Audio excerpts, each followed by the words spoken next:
দানা হবে ওইটা না? হ্যাঁ দানা হবে বলে মন্ড পড়ে পানি মধ্যে বলে মন্ড পড়ে শক্ত হয়ে যাচ্ছে ওরা ওটা ওইখানে রাখছে ওইটার আবার ওই পাশে নিয়ে মেশিনে কুচাইয়া আবার এটা দানায় চলে যাবে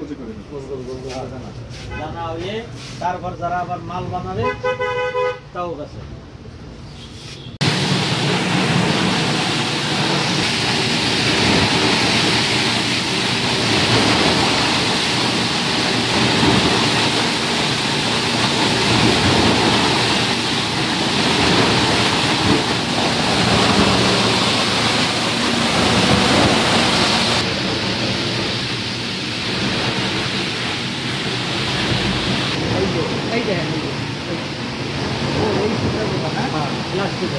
এই যে মেশিন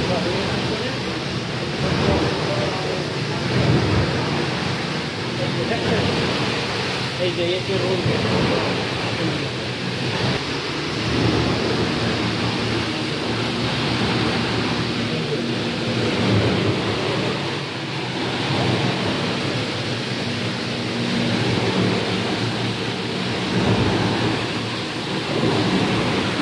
লিডাররা সিন্ডিকেট করে বেড়াচ্ছে